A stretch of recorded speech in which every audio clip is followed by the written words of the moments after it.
안녕하세요. 유탐스런 지구과학원의 박남정입니다. 자, 오늘은 제32강 환경오염의 발생과 피해 두 번째 시간 들어가 보도록 하겠습니다. 오늘도 선생님이 이렇게 내용 보니까 어마무시하더라고요. 우리 이제 유탐스러운 교재가 조금 더 넓고 깊이 있는 건 아시죠? 선생님이 거기서 조금 더 추려서 해야 될 것만, 시험에 나오는 것들만 좀 정리해서 체크해 드리도록 할게요.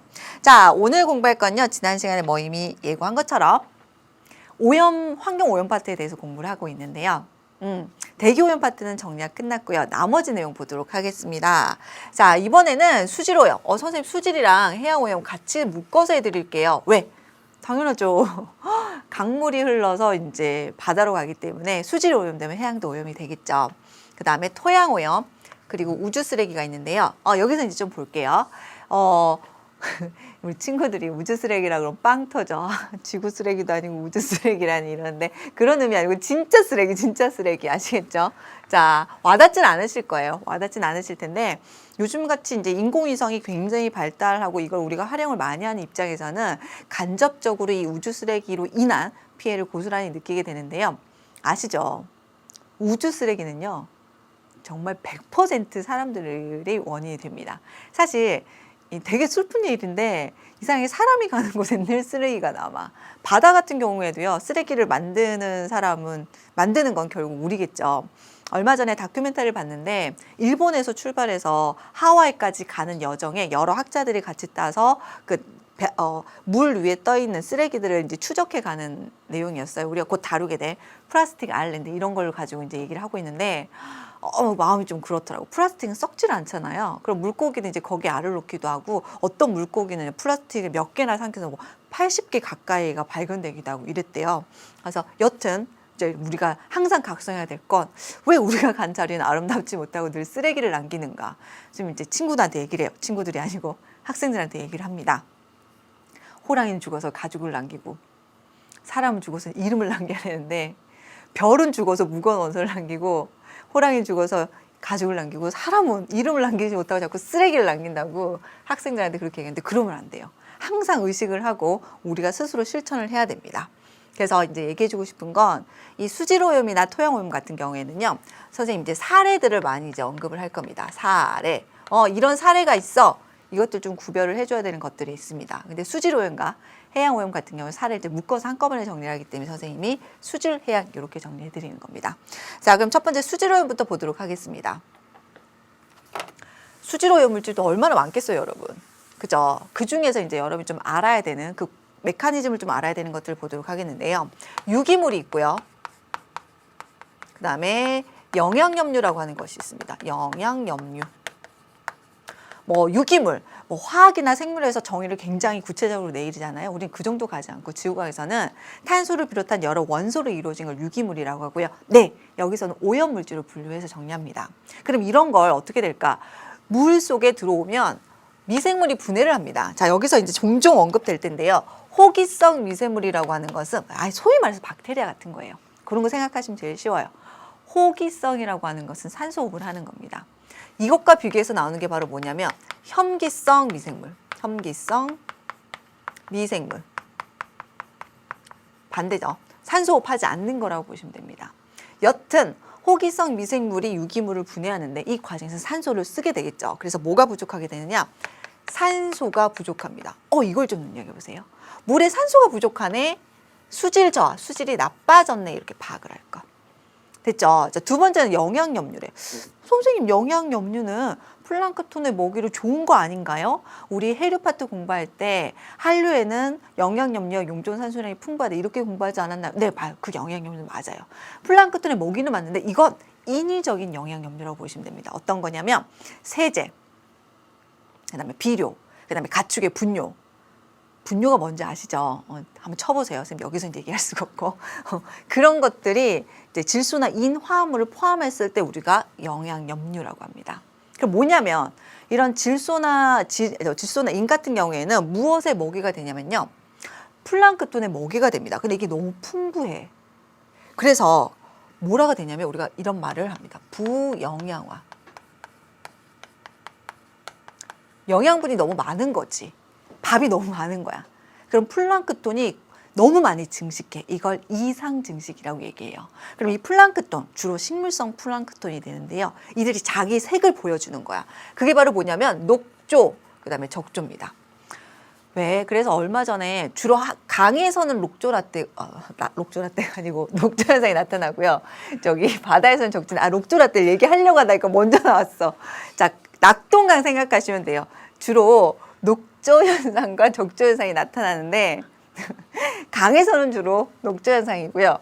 바다에서는 주로 적조 현상이 나타납니다. 그래서 제1내가 우리 여름 되면 요즘에 낙동강에 굉장히 녹조 현상이 심해지죠. 그래서 막 뉴스에서 녹차 라떼, 뭐 녹조 라떼 막 이런 말이 나오잖아요. 그래서 그거 생각하시면 되고요. 그럼 이런 거야.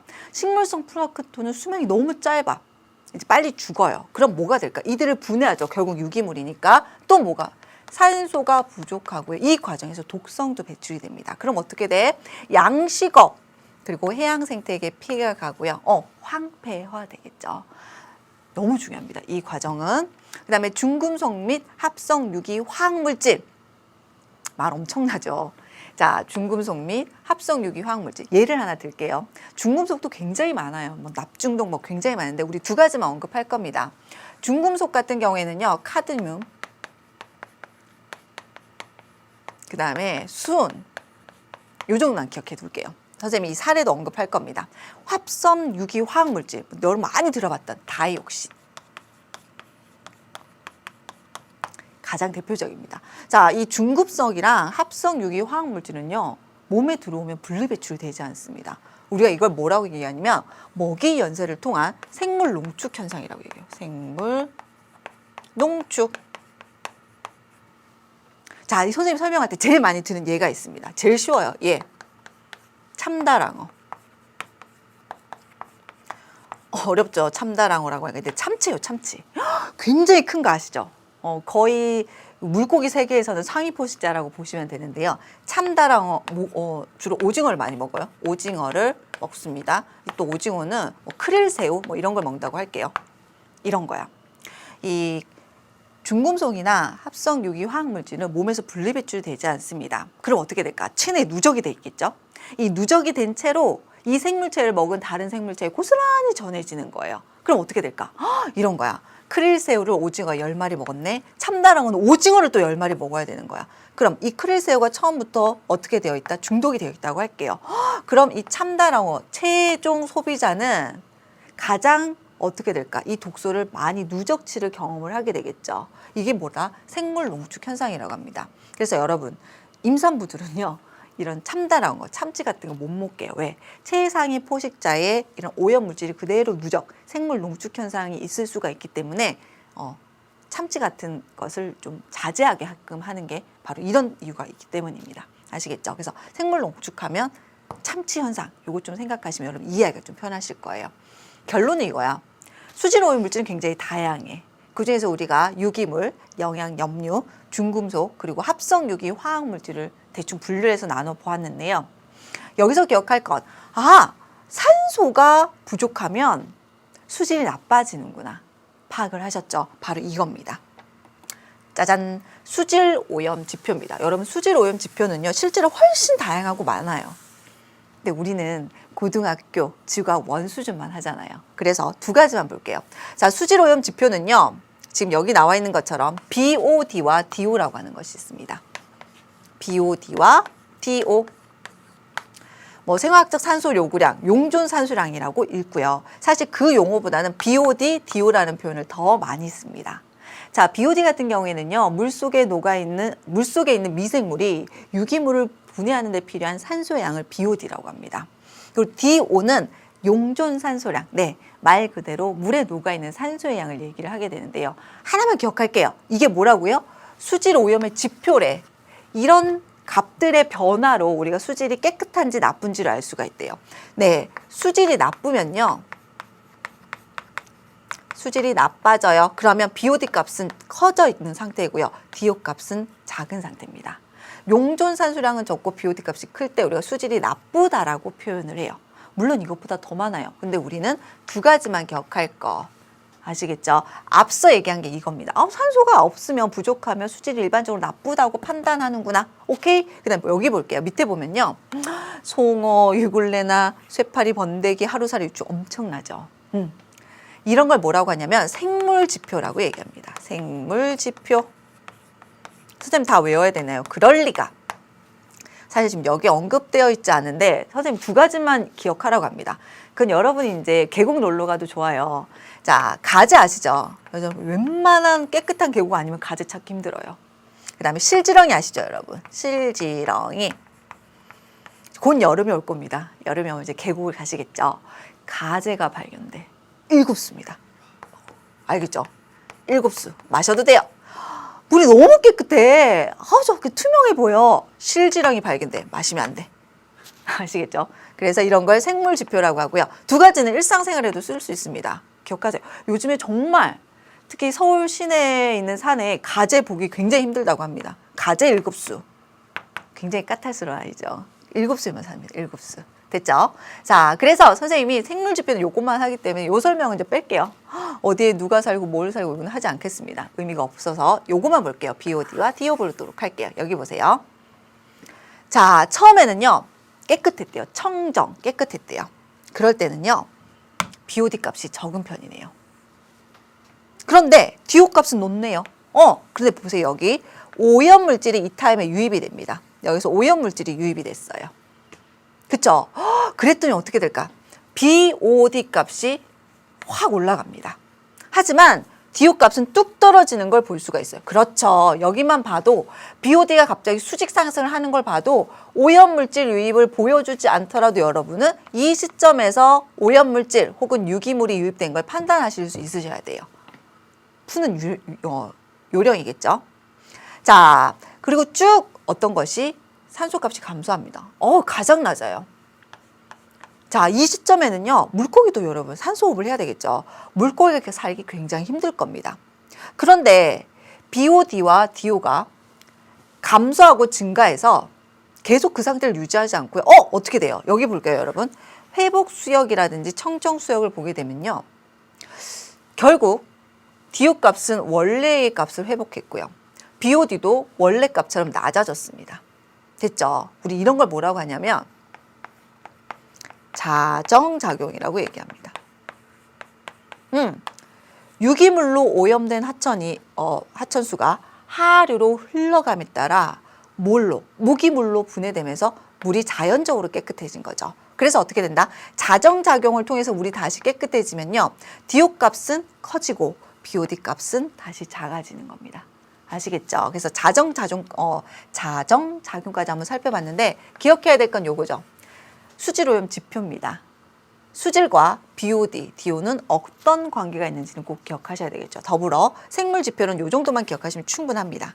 가재, 실지렁이까지만 충분하고요. 이 내용이 제일 시험에 많이 물어보죠. 자, 어떤 시점에서 유기물, 오염물질이 유입되었는가?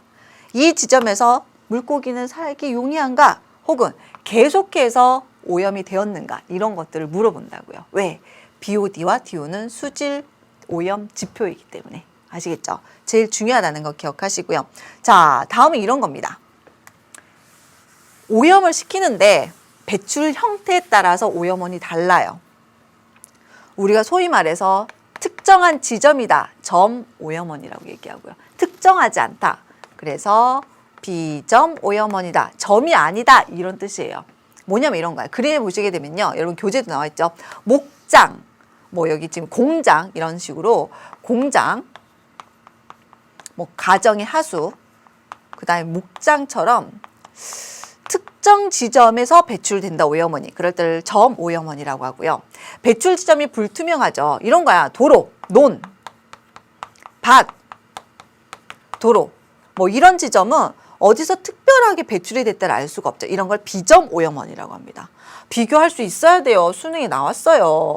시험 문제 내신에도 낼 수 있겠죠. 특정 지점이기 때문에 좁은 지역이 배출이 되고요. 특정 지점이 아니기 때문에 넓은 지역으로 배출이 됩니다. 특정 지점에서 배출이 되기 때문에 이런 거야.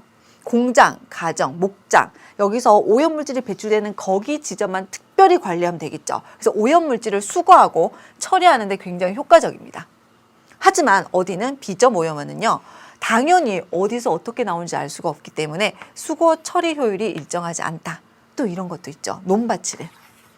계절 변화가 굉장히 큽니다. 계절 변화가 굉장히 크다. 이렇게 판단할 수 있어요. 뭐 이런 거죠.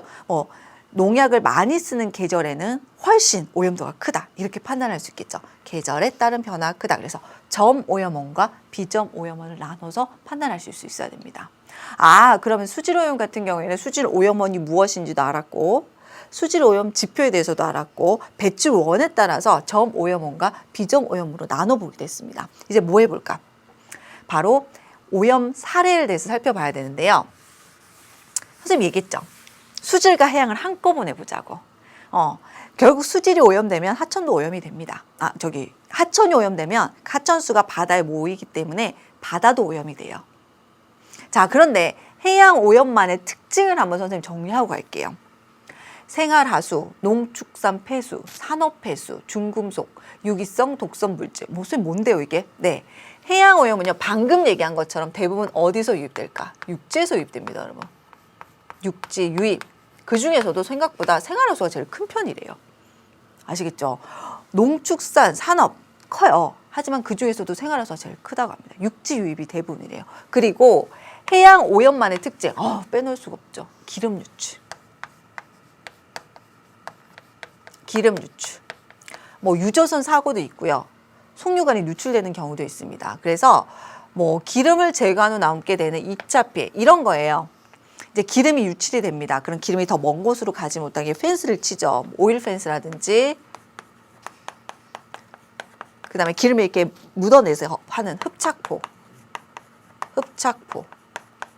그 다음에 기름을 이제 수거를 했어. 이런 폐유.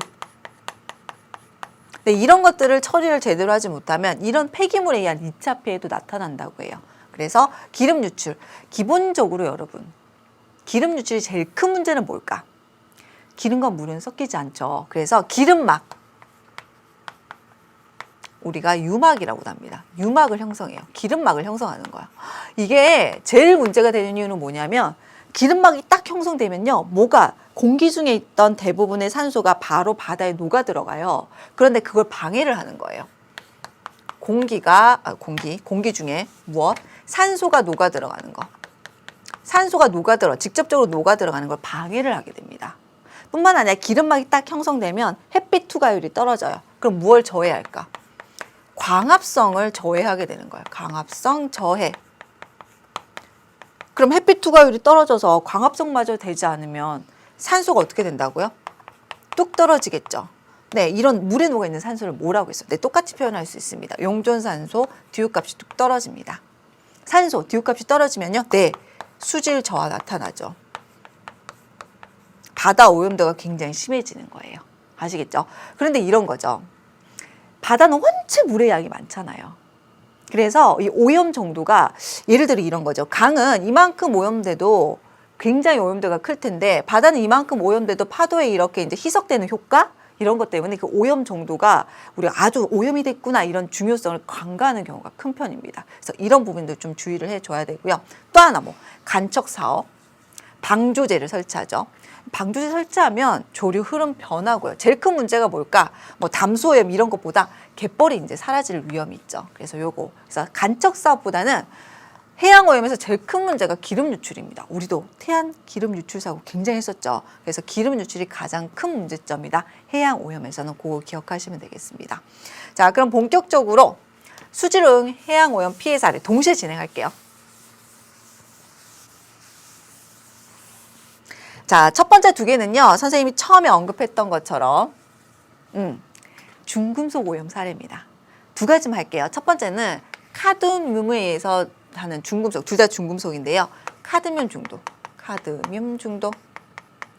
요거 이제 이타이타이병입니다. 이타이타이. 그다음에 두 번째는 수은 중독이죠. 중금속입니다. 둘 다 수은 중독이고 이건 미나마타 병 이렇게 얘기하는데요. 이런 거야. 둘 다 일본 사례입니다, 여러분. 일본인데 이제 선생님이 이렇게 보니까 그렇더라고요. 지금 현재 중국이 굉장히 빠른 발전을 하면서 거기서 오는 여러 가지 폐해가 나타나잖아요. 이게 보니까 이런 거더라고요. 얼마 전에도 뉴스에 났는데 중국에 이제 건물을 지을 때 허술하게 짓는데 이윤을 남기려고 재료를 이제 실제로 다 투자를 하지 않아서 뭐 두부 공정 이렇게 하더라고요. 고층 빌딩인데 열쇠로 이제 벽을 이렇게 콕 찍었는데 벽에 열쇠가 찍히는 거야. 못을 박을 필요가 없어. 깜짝 놀랐어. 고층 건물인데 깜짝 놀랐어요, 정말. 그런 경우. 근데 우리나라도 그랬죠. 막 고속 성장을 할 때 그런 게 있었잖아요. 근데 우리보다 더 앞서 일본도 그런 게 있었겠죠. 그래서 보게 되면은 이렇게 급속한 발전을 할 때 그로 인한 이면에 이런 게 있는 것 같아요. 둘 다 일본에서 나타나는데요. 이런 거야.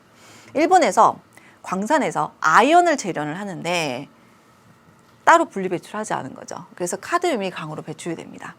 그래서 어떤 일이 나타나냐면 이 카드뮴이 중독이 되면요. 뼈를 무르게 안 돼요. 칼슘 대사 이상으로 뼈이 물러진대. 그럼 어떻게 될까? 잘 불러지는 거야. 기침만 애치해도 뼈가 막 와르르 부서진대요. 얼마나 아팠겠어. 그래서 아야 그래서 이타의 병이래요. 아시겠죠? 그래서 카드뮴 이타이 기억하셔야 되고요. 또 일본입니다. 이제 일본에서 이번에는 비닐 공장에서 나온 건데 수은 폐기물이 그대로 배출이 된 거예요. 그럼 어떻게 됐을까? 이 수은이 배출되고 조개와 어류가 감염이 됐는데 이걸 그대로 사람이 먹은 거지. 생물 농축 현상이 나타났겠죠. 생물 농축 현상이 나타나고요. 자, 이걸로 수은 중독이 나타납니다. 그래서 미나마타 병인데요. 이 병은 언어, 청력, 신경계 장애가 나타나는 병이 미나마타 병입니다. 시험에 잘 나와요. 자, 카드뮴 이타이냐 수은이 미나마타냐인데 선생님 이렇게 기억하라고 해요. 수미.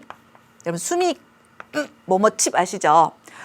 네, 선생님 특정 브랜드를 광고하는 게 아니랍니다. 이게 감자의 종자래요. 감자에 여러 가지 종자가 있는데 그중에서 수미가 있대요. 굉장히 우수 품질인데 수미 칩 이렇게 생각하시면 됩니다. 그래서 순 미나마타 카드뮴 이타이라고 기억하시면 좀 덜 헷갈리실 거예요. 자, 다음 볼게요. 다음 뭘까? 이미 눈치챘죠. 선생님 한번 설명드렸는데요. 적조입니다. 적조는 앞에서 얘기 드렸죠. 강에서도 나타나고 바다에서 나타나요. 그래서 수질과 해양의 오염 피해 사례 이렇게 정리할게요. 시험에 토양오염, 대기오염, 수질오염 이런 사례를 보고 어떤 오염인지를 연결시키는 것도 나왔더랍니다. 그래서 특별한 사례들은 좀 기억을 해주셔야 돼요. 자, 첫 번째 뭐라고 했죠? 육지에서 이런 거야. 육지에서 뭐 세제, 비료, 분유 등이 나가서 어떻게 된다? 영양이 많아지죠. 그걸 뭐라고 한다? 부영양화. 영양 염류가 과해지는 걸 부영양화라고 합니다. 이 용어 기억하셔야 되고요. 그래서 어떻게 식물성 플랑크톤이 많아져. 이 색을 발현해서 적조, 녹조라고 합니다. 플랑크톤이 색이죠, 결국. 주로 바다는 적조고요. 강에서는 주로 녹조가 나타난다고 해요. 자, 근데 이게 수명이 짧아. 그래서 죽어. 그럼 이걸 분해하느라고 산소를 소비하죠. 그럼 뭐 우리가 소위 말했던 호기성들이 산소를 소비해서 유기물을 분해하겠죠. 그 다음에 어떤 거? 이번에는 산소를 다 썼으니까 혐기성 미생물에 의한 분해가 나타나겠죠. 혐기성에 의한 분해. 그럼 어떻게 된가? 어패류가 폐사하고 양식업과 해양생태계에 큰 피해가 간다. 뭐 황폐화 되겠죠. 이건 여러분이 뉴스를 보셔서도 굉장히 많이 알 텐데 이 적조는요. 먼 바다에서 발생하지 않습니다. 당연하지. 부영양화가 뭐라 그랬어. 육지에서 유입된 뭐 세제라든지 이런 것들이기 때문에 주로 가까운 바다, 연안에서 나타나고요. 또 이런 적조가 나타나려면 온도, 염분, 그다음에 뭐 영양 염류, 부영양 이 조건들이 모두 맞아 떨어져야 됐는데 이런 현상이 좀 잘 나타나는 때가 언제냐면 한여름. 한여름 중에서도 주로 언제냐면요. 비 엄청 많이 와서 장마 딱 끝나고 나서 고온, 아주 온도가 높은 날이 연속으로 진행이 됐을 때 주로 수온은 좀 높은 편이고 염분은 좀 낮은 그 시점에서 이런 일이 나타나면 적조가 확 퍼지게 됩니다. 아시겠죠? 그래서 여러 가지 환경 조건이 딱 맞았을 때 적조 현상이 나타난다. 수질에서도 그리고 해양에서도 하천에서도 해양에서 나타나는 적조 현상이다. 기억하시면 돼요. 어떻게 될까? 여기 산소 소비한대요. 뭘까? 네, DO 값이 뚝 떨어지는 거예요, 여러분. 수질 나빠지는 겁니다. 아시겠죠? 자, 또 다른 사례들이 있습니다. 이제는 좀 해양으로 넘어가 보도록 할게요. 자, 해양으로 가게 되면 선생님 뭐라고 했지? 바로 기름 유출이죠. 우리 뭐 잊을 수 없습니다. 2007년에 있었던 태안의 기름 유출 사고고요. 그 다음에 2010년에 있었던 멕시코만 원유 유출. 지금 현재도 굉장히 유조선이 넘어져서 기름 유출들이 있는데 그 중에서도 정말 진짜 심했다고 한 태안과 멕시코만입니다. 태안 2007년인데요. 이 기름 유출이 가장 큰 문제는 우리나라 서해 같은 경우에도 밀물, 썰물, 다시 말해서 조류 흐름이 굉장히 큰 편이거든요. 이런 거야. 사실은 요만큼이었는데 파도가 치고 바람에 의해서 파도가 치고 조류의 흐름에 의해서 확산이 엄청나게 넓은 지역까지 퍼져는 게 가장 큰 문제입니다. 그래서 조류와 강풍의 피해가 확산이 됐다. 뭐 당연히 양식장 어패류 폐산이고 어장이 황폐화되는 건 말할 필요도 없고요. 지금 여기 가면 깨끗하거든요. 근데 아직 완전히 회복된 건 아니래요. 아직도 이제 기름이 나온대요. 이렇게 돌을 들춰보면 갯벌 같은 데 기름이 나오고 개체수도 많이 줄었다고 합니다. 그리고 실제로 이렇게 한 번씩 기름에 의해서 이제 황폐화가 되면 한 100년은 걸린대요. 완전히 생태계가 다 복원이 되는 데는. 그리고 이제 기름 냄새들 때문에 조개 같은 것들은 상품 가치가 많이 떨어진다고 합니다. 엄청나죠? 자, 조류와 강풍에서 확산 기억하시고요. 앞서 얘기했죠. 제일 중요한 거 뭐라고 했죠? 기름막, 물과 섞이지 않죠. 유막이 형성되면요. 어떻게 된다? 디귿값이 뚝 떨어집니다. 왜? 바로 녹아 들어가는 거. 산소가 녹아 들어가는 것도 방해할 뿐만 아니고 햇빛 투과율이 어떻게 된다고요? 햇빛 투과율이 뚝 떨어지기 때문에 어떻게 될까? 광합성이 안 돼. 두 가지 이유 모두에 의해서 디귿값이 뚝 떨어진다는 거. 기억해 두시기 바랍니다. 이걸 제일 많이 물어보고요. 멕시코만의 원유 유출. 이건 기름이 이제 바다 저 깊은 해저에서 끌어올리는 거야. 바다 속에서 기름 파이프가 터진 겁니다. 엄청나죠? 원유가 유출된 거예요. 그런데 여기가 어딘지 기억나세요? 멕시코만. 유라시아 대륙이고요. 북아메리카고 남아메리카입니다. 선생님이랑 공부하는 학생들은 이게 삼각형 세 개만 그려도 알더라고. 칭찬했어. 굉장히 창의력이 높다고 칭찬했어. 태평양이고요. 근데 여러분도 이렇게 그리게 될 거예요. 얼마나 편해 삼각형 세 개면. 대서양인데요. 기억나시죠? 자, 뭘 얘기하고 싶으냐면 아열대 순환, 북아열대 순환 중에 대서양에서 북쪽 대륙, 멕시코 만류, 북대서양 해류, 카나리아 해류. 뭐야? 여기입니다. 앞서 얘기했었죠. 조류를 타고 확산이 됐다. 뭐라고요? 해류를 타고 어떻게 됐다? 장기적이고 광범위한 오염. 널리 퍼져버린 거죠. 이 해류의 이름이 바로 뭐라고요? 멕시코 만류입니다. 그러니까 해양 오염은 이게 문제예요. 처음에 사고가 난 지점에서 그래서 오일 펜스를 치게 되는 거예요. 조류, 바람, 해류 이들에 의해서 널리 확산이 돼서 피해가 점점점 커지는 게 가장 큰 문제라고 할 수가 있습니다. 됐죠? 자, 다음은 이름이 되게 슬픈 이름이에요. 쓰레기섬. 쓰레기섬. 우리가 뭐라고 얘기하냐면 플라스틱 아일랜드라고 얘기합니다. 태평양 한가운데 거대한 쓰레기 섬인데요. 자, 이번에는 여기다가 체크를 할게요. 북쪽 대륙, 쿠로시오 해류, 북태평양 해류, 캘리포니아 해류죠. 그러면 북아열대 순환이 만들어지는데요. 이 해류 안쪽은 흐름이 좀 약하죠. 이 흐름 안쪽에 육지에서 배출된 쓰레기들이 쫙 모이는 겁니다. 주로 모이는 게 어디냐면요. 하와이 부근이래요. 쓰레기섬이 여러 군데 나와 있는데 하와이 부근에 많이 모인다고 합니다. 그리고 쓰레기들이 모일 때 종이 같은 것들은 썩겠지. 플라스틱은 썩질 않잖아. 그래서 이 쓰레기들이 쭉 모여서 위에서 봤을 때 마치 섬을 이룬다고 해서 쓰레기, 플라스틱 아일랜드라고 얘기하고요. 또 많은 쓰레기들이 하와이 해안 주변에 떨어져 있대요. 그래서 모래사장이 아니고 플라스틱이 많이 흩어져 있는. 근데 너무 작으니까 처리도 곤란한 거죠. 아시겠죠? 그래서 이걸 태평양 한가운데 거대한 쓰레기섬 하나가 아니라고 합니다. 여러 곳으로 나눠져 있는데요. 이제 인공위성에서 본 거지. 보니까 마치 섬과 같다 이렇게 해서 태평양의 쓰레기섬, 플라스틱 아일랜드라고 얘기하고요. 육지에서 유입된 쓰레기가 해류의 흐름이 약한 곳, 이 해류들입니다. 북아열대 순환, 즉 가운데 모이게 되는 거죠. 흐름이 약한 곳에 모인다. 그래서 선생님 여기다 적어드리면 뭐라고 적을까? 북아열대 순환이라고 적을게요. 북아열대 순환. 순환이 약한 곳에 쓰레기가 모인다. 이렇게 보시면 되는 거예요. 됐죠? 자, 여기까지 하면 선생님이 수질과 해양 오염의 사례까지 언급해 드린 거고요. 다음은 토양 오염 들어가 보도록 할게요.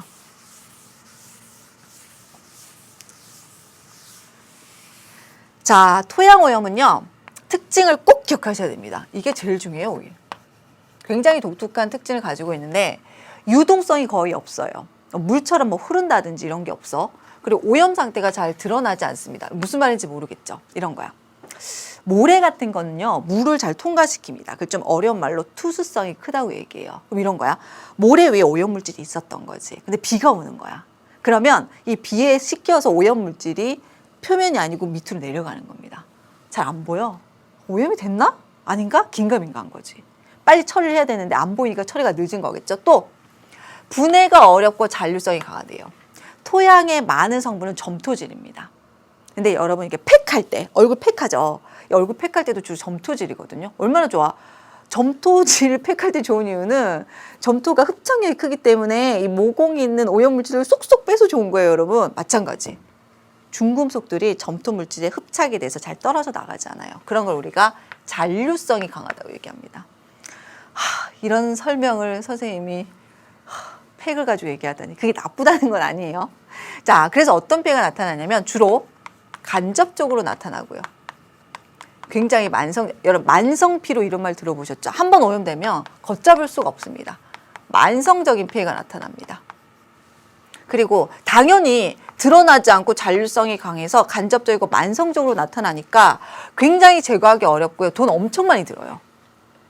뭐 하나죠. 뭐 사실 이것뿐만 아니라 모든 오염에는 우리가 이제 오염을 시킨 것만큼 회복하는 데는 굉장히 더디고 많은 대가를 지불해야 됩니다. 대표적인 예가 바로 뭐냐면 이 토양 오염의 대표적인 예가 러브 커넬입니다. 러브 커넬. 러브라는 사업가가 있었어요. 이름도 러브야, 사업가가. 러브라는 사업가가 있었는데 커넬, 운하예요. 운하. 이제 운하를 만들었어. 완성을 못했어. 그래서 미완성 운하가 된 거예요. 이걸 화학공장에 팔았어요. 후커 화학공장. 그래서 여기 화학공장에서는 여기를 폐기물 매립지로 사용을 한 거예요. 근데 이 사람들은 이게 그렇게 나쁠 거라고 생각을 안 해서 시에다가 기증을 한 거야. 시에서는 여기에다가 이 폐기물 매립지 위에다가 주택을 조성하고 학교를 지은 거예요. 그런데 아주 시간이 좀 지나고 나니까 이상하게 이 동네는 기형아 출산율이라든지 유산율이라든지 피부병 발병 이런 것들이 자꾸 생기는 거예요. 왜 그런지 알아봤더니 이런 문제들이 있었던 거죠. 그래서 1978년에 이 지역은 환경재해지역으로 선포가 되었습니다. 회복이 불가능한 거죠. 그래서 러브 커넬이 대표적인 토양오염의 사례로 우리가 언급을 하고 있습니다. 됐죠? 자, 또 하나 볼게요. 토양오염은요, 이런 특징이 있습니다. 토양오염이 되는 과정 한번 볼게요. 느낌이 오죠? 1번으로 뭐라고 할 수 있냐면 토양오염의 과정은 딱 느낌이 오죠. 여러 루트, 여러 과정을 통해서 오염이 된다. 1번. 느낌상. 굉장히 다양하게 오염이 됩니다. 대표적으로 여기 볼게요. 자동차 배기가스야. 어떻게 되지? 질소산화물을 배출해. 대기 중에 수증기와 결합한데 그럼 뭐가 된다 그랬어? 질산이 되겠죠. 선생님, 우리 배웠던 거 언급할게요. 질산. 이게 비가 돼서 내린데 그걸 뭐라고 했지 우리가? 산성비가 내리는 거야. 그럼 어떻게 될까? 비가 산성비가 내리면 토양이 산성화 되겠죠. 그거죠.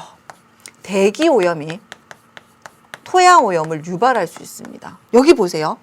생활 폐기물, 음식물 폐기물에서 유출된 것들이 하천을 오염시키는 거야. 이 오염된 것이 투수, 토양에 스며드는 겁니다. 뭐예요? 네. 수질 오염이나 대기 오염이 무슨 오염을? 토양 오염을 유발할 수도 있습니다. 마찬가지 토양이 오염되어서 역으로 토양 오염 물질이 막 바람에 날려. 그래서 대기 오염이 될 수도 있고요. 또 이 토양이 오염된 것이 수질 오염을 유발할 수도 있습니다. 이런 식으로 2차 오염, 대기 오염과 수질 오염에서 2차 오염에 의한 토양 오염이 유발될 수 있습니다. 그런 것들이 이런 과정이라고 할 수가 있고요. 물론 직접적으로 오염이 되기도 해요. 폐기물을 매립한다는 식으로. 선생님이 러브커넬처럼. 그런데 이런 거지. 이렇게 오염된 토양이 뿌리를 위한 흡수로 나무, 식물들이 이렇게 자라기도 하고 요 오염된 걸 또 섭취할 수도 있는데 최종 소비자가 누구야? 사람이야. 식물도 섭취하고 동물도 섭취하고 어떤 일이 나타날까? 그렇죠. 이 과정에서 바로 생물 농축 현상이 나타납니다. 생물 농축, 네. 가장 큰 피해는 누가 입을까? 최종 소비자인 사람이 가장 크게 입겠죠. 말씀드렸죠. 중금속 같은 것들은 몸에서 분리배출이 일어나지 않습니다. 그대로 누적이 돼요. 아시겠죠? 그래서 토양 오염의 특징은 여러 과정을 통해서 오염된다. 대표적인 것들이 대기 수질에 의한 2차 오염이 나타날 수도 있으며 마지막으로 이런 생물 농축 현상이 당연히 나타날 수 있다는 것을 토양 오염의 특징으로 기억하시면 되겠습니다. 됐죠? 그럼 수질 해양 끝났어. 토양도 끝났어. 뭘까? 마지막 볼게요. 우주 쓰레기입니다. 우주 쓰레기. 자, 정의를 먼저 좀 보세요, 여러분. 우주 쓰레기는 무엇을 우주 쓰레기라고 하냐면 지구 주변을 도는 인공물질입니다. 꼭 기억할 것. 인공이에요. 사람들이 만든 거죠. 인공위성 파편 같은 거. 7에서 10km/s. 여러분, 초당 7에서 10입니다. 굉장히 빠른 속도야. 그리고 이거지. 사실상 우주 쓰레기의 대부분은요. 파편입니다. 꼭 기억하세요. 인공위성이 수명을 다하면 이제 펑 하고 터지기도 하고요. 인공위성끼리 꽝 하고 충돌을 하기도 합니다. 그래서 이런 폭발이나 충돌에 의해서 작은 파편들이 발생하는데 이런 파편이 우주 쓰레기의 대부분을 이루게 됩니다. 선생님, 그럼 이런 파편이 별 큰 문제는 되지 않지 않나요? 아니에요. 엄청나게 빠른 속도로 돌다 보니까 충돌했을 때 그 에너지가 어마무시한 거예요. 네, 굉장히 파괴력이 크게 나타나는 거죠. 그래서 이 정도 사이즈가 이 정도 무게가 있다. 가장 많은 것이 파편의 형태를 띈다는 거 기억하셔야 되고요. 또 하나 기억할 건 이런 거야. 이제 인공위성을 띄우는 거지. 사실 그렇잖아요. 인공위성을 띄우는데도 엄청나게 많은 돈이 드는데 수거를 하지 않겠죠. 수거하는데 돈이 더 드니까. 또 이때 초창기 인공위성을 쏘은 것들은 굉장히 좋은 궤도를 점유했겠죠. 근데 이걸 치우면 자기 궤도를 뺏기는 거잖아. 그래서 일부러 안 치우는 경우도 있대요. 그래서 지금 현재 예전부터 뭐 스푸트니크부터 시작해서 지금까지 계속 우리만 쏘아 올린 게 얼마나 많아요. 그렇죠? 그런 인공위성들끼리 충돌을 하기도 하고 어떻게 폭발하기도 해서 점점점 우주 쓰레기는 증가하는 추세입니다. 엄청나게. 당연히 지구 궤도를 돌아요. 인공위성에서 부서졌기 때문에 요 속도를 가지고 그 궤도를 계속 돌기 때문에 저 궤도 인공위성 궤도 있죠. 그 궤도의 쓰레기들이 아주 많이 포진을 하고 있습니다. 됐나요? 그럼 당연히 어떨까? 여러분, 이런 쓰레기들이 나타나면요. 우주정거장이 요만한 조그만 예를 들어서 망치 이런 걸 피하려고 그 덩치 큰 우주정거장이 궤도를 변경을 해야 된대요. 왜 그럴까? 당연하지. 빠른 속도로 움직이기 때문에 이런 걸로 인한 인공위성들의 오작동 무시할 수 없겠죠. 또 하나 있어. 당연히 인명재산 피해는 말할 것도 없고 연구 손실도 엄청날 겁니다. 그래서 어떻게 해야 될까? 이 우주 쓰레기는요, 가장 좋은 건 처음부터 발생을 적게 하는 게 제일 좋고요. 만약에 발생이 한다면 어떻게 하면 될까? 네, 쓰레기 많은 우리가 쓰레기 가지고 와야죠. 우주에 있는 쓰레기를 대기권으로 진입을 유도해서 불태워버리거나 공기와 마찰로 인해서 아니면 안전한 곳에 떨어뜨리는 거예요. 뭐 사람이 살지 않는 바다 쪽에 떨어뜨리는 겁니다. 그런 작용이 뭐냐면 우주 쓰레기 제거 방법이에요. 굉장히 많습니다. 아이디어는 굉장히 많아요. 쌍끌이 어선. 쌍끌이 어선 알죠? 그런 식으로 양쪽에서 쭉 끌고 가서 쓰레기를 모아서 오는 거고요. 그물을 쏘아서 쓰레기를 잡는 방법 대단하죠. 그걸 빵 쏘아가지고 쓰레기 잡는 방법. 그 다음에 냉동 안개를 뿌려. 이렇게 하면 선생님 뭐라고 그랬지? 속도가 7에서 10km/s. 엄청 빠르죠. 이걸 쏘으면 속도가 좀 줄겠죠. 그럼 좀 대기권으로 유도하기가 편하니까 마찬가지 끈끈이 접착 풍선. 아이디어는 휘황찬란합니다. 그런데 사실상 이렇게 해서 쓰레기를 제거하는 건 그렇게 많이 하지 않아요. 어떤 나라에서 돈을 들여서 쓰레기 제거에 이렇게 많은 에너지를 투자하겠어. 자본을 투자하겠어요. 그렇죠? 그래서 아이디어는 굉장히 많지만 누구 하나 적극적으로 나서서 이렇게 하고 있지는 않다는 거. 그래서 점점점 쓰레기가 증가하고 있는 추세입니다. 아시겠죠? 자, 이렇게까지 하면 선생님이 우주 쓰레기까지 정리를 해드렸는데요. 어떤 것들 봐야 되는지 좀 감이 잡히시죠? 짠! 오늘 내용 한 거 정리 한번 해보도록 하겠습니다. 자, 오늘 수질, 해양, 토양, 우주 쓰레기인데요. 보세요. 수질 오염 지표 제일 중요해요. 시험에 정말 다양하게 많이 나옵니다. 그림, 그래프, 도표로 다양하게 BOD와 DO가 언급이 됩니다. 자, 용존 산소량이 되고요. 오염된 물에서는 물의 산소량이 적습니다. 됐죠? 그다음에 생화학적 산소 요구량 BOD인데요. 뭐라고 했죠? 물속 미생물이 유기물을 분해하는 데 필요한 산소량. 따라서 오염된 물의 BOD 값은 증가한다는 거 아주 중요해요. 그리고 또 말씀을 드렸죠. 용존 산소량은요. 수질오염에서만 언급되는 거 아닙니다, 여러분. 해양오염에서 산소량이 적다, 적조 현상으로 인해서 산소가 부족하다든지 혹은 산소가 부족하다, 기름 유출에 의해서 산소량이 줄어들었다, 산소가 기름 유출돼서 유막이 형성되어서 물속 산소량이 줄어들었다, 이런 얘기할 때 모두 뭘 쓸 수 있다? DO 쓸 수 있어요. 똑같은 거예요. 아시겠죠? 자, 그 다음에 오염할 때 기억해야 될 것들이 있습니다. 이타이타이 카드뮴이고요. 미나마타 수미라고 기억할 수미. 그래서 중금속은 두 개가 제일 많이 나옵니다. 그 다음에 적조 현상 기억하셔야 되고요. 그 다음에 기름 유출. 기름 유출은 요거죠. 기름이 유출되면 유막이 형성되어서 역시 DO 값 어떻게 된다? 감소한다 기억하셔야 됩니다. 됐죠? 토양오염은 토양오염의 특징 자체가 굉장히 중요해요. 잔류성, 그 다음에 만성 피로의 그 만성, 그리고 간접적으로 나타나기 때문에 어떻게 된다? 굉장히 제거가 어렵고 비용이 많이 든다는 거. 그래서 생물농축, 토양오염은 생물농축 현상이 나타나고 대표적인 예가 뭐라고요? 러브 커넬, 요 사건 언급할 수 있고요. 자, 그 다음에 우주 쓰레기는요, 대부분 파편입니다. 그리고 어떤 추세? 증가 추세에 있다는 거 기억해 두세요.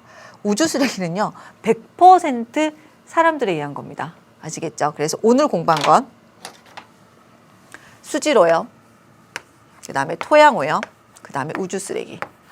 생각보다 생물 지표는 많이 나오진 않아요. 선생님이 이제 예로 적어드린 게 가재, 실지렁이, 요 정도.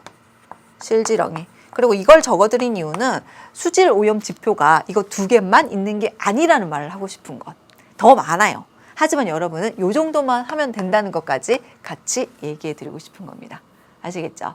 자, 이렇게 하면 선생님 개념 정리는 다 마무리해 드렸고요. 오늘 공부한 것 좀 보도록 하겠습니다. 자, 우리 내신 기초 문제 7번, 9번 한번 살펴보도록 하죠. 자, 7번 내용 한번 보도록 하겠습니다. 자, 7번. 자, 7번 내용 보시게 되면은요, DO 값이, 용존산소 값이 크게 나타나는 경우, DO가 크게 나타나는 경우, 방금 배운 것만 얘기한다면 DO가 크게 나타난다는 건 수질이 어떻다? 수질이 좋은 것. 자, 이렇게 한번 보도록 할게요. 자, 이거 중요하죠. 수온이 높을 때. 자, DO뿐만 아니라 기체의, 선생님 뭐라고 했죠? 용해도는요. 기체의 용해도는 수온과 어떤 관계? 여러분, 반비례 관계입니다. 항상 기억하셔야 돼요. 선생님 뭐 예를 들었어? 탄산음료수. 언제 맛있지? 탄산음료수는 뚜껑을 따기 전에 냉장고에 있을 때 제일 맛있어. 자, 그걸 과학적으로 해석하면 압력이 높고 온도가 낮을 때 이산화탄소가 많이 녹아 들어가서 맛있습니다. 따라서 기체의 용해도는 수온이 낮을 때 값이 커져요. 마찬가지 용존산소량도요. 수온이 낮을 때 값이 크게 나타납니다. 따라서 크게 나타나는 경우 해당 사항 없겠죠. 자, 유속이 느릴 때. 여러분, 유속이 굉장히 빨라. 물이 파랗게 지나가면요, 이 공기와 접하는 표면적이 결과적으로 커지는 효과가 나타납니다. 그래서 유속이 빨라야지 많은 물이 어떤 것들이 산소가 녹아 들어갈 수 있습니다. 그래서 유속이 느릴 때 해당 사항 없고 유속이 빨라야 돼요. 방금 얘기한 거 3번. 오염이 많이 되었을 때. 자, 오염이 크게 나타나는 경우는 수질이 좋다고 했습니다. 따라서 오염이 적게 되었을 때 산소량이 많겠죠. 자, 물속의 유기물 농도가 낮을 때, 여러분, 우리 오염물질의 하나로 뭘 얘기했죠? 유기물을 얘기했죠. 그래서 왜 BOD 같은 경우에도 물속 미생물이 유기물을 분해하는 데 필요한 산소량. 네, 우리가 오염 파트에서 유기물은 오염 물질로 작용을 하는 겁니다. 유기물 농도가 낮을 때, 오염 농도가 낮을 때 용존산소량 크게 나타난다. 정답 4번이죠. 자, 5번 볼게요. 여러분, 플랑크톤이 이상 증식을 해요. 그래서 플랑크톤 자기 색깔을 발현을 해요. 그게 바로 뭐예요? 적조나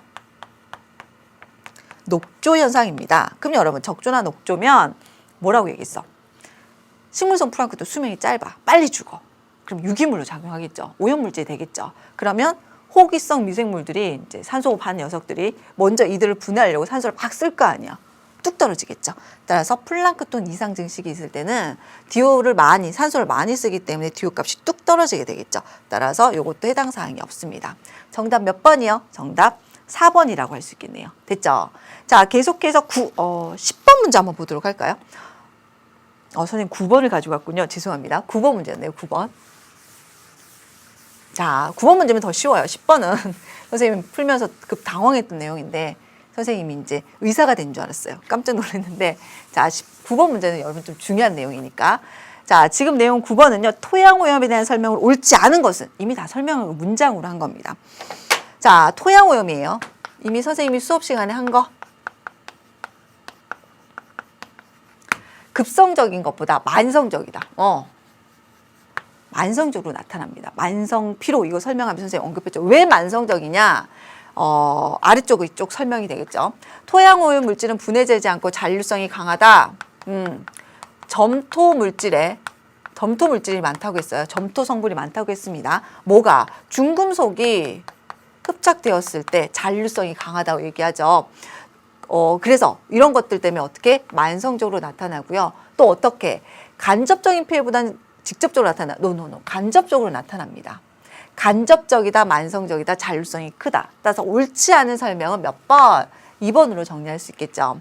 그 다음에 이런 만성적이고 간접적이고 잔류성이 크기 때문에 굉장히 오염물질 제거가 어렵고 제거가 어려우니까 뭐가 많이 들까? 돈이 많이 들겠지. 그래서 비용이 많이 든다고 볼 수 있고요. 어떤 사건? 러브 커넬. 커넬이 운하라는 뜻이죠. 러브 커넬 사건은 토양오염의 대표적인 사례다. 이렇게 정리할 수가 있습니다. 됐죠? 자, 그럼 정답은 몇 번이라고 볼 수가 있다? 9번 정답은 2번이라고 선생님 정리를 할 수가 있겠네요. 자, 여기까지 하면 선생님이 오염 내용은 다 정리를 드린 겁니다. 자, 대기오염이 있고요. 그 다음에 수질오염. 그 다음에 해양오염.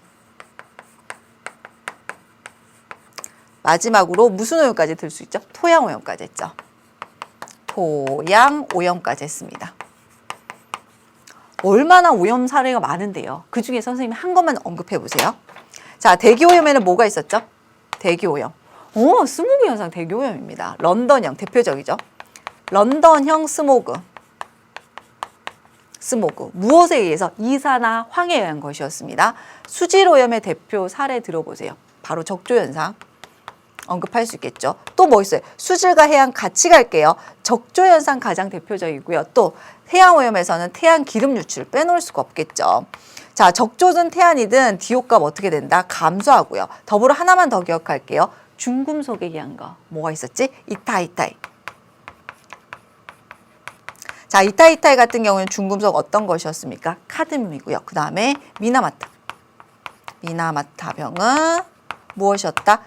카드뮴 수은 중독, 수미 기억하셔야 됩니다. 그래서 요 정도 사례 꼭 기억하셔야 되고요. 토양오염 바로 뭐다? 러브 커넬 사건이라는 거. 러브 커넬 물을 때 뭐 할 수 있을까? 만성적이다, 간접적이다, 잔류성이 크다, 보건 어렵고 비용 어렵다 같이 물어볼 수 있어요. 네, 시험에 나왔습니다. 시험에는요, 요거 이렇게 언급한 다음에 각각이 무엇인지에 대해서 언급할 수가 있고요. 또한 각각의 특징에 대해서 묻는 것들이 나오는 거죠. 그래서 사례를 간략하게나마 기억하세요라고 얘기하고요.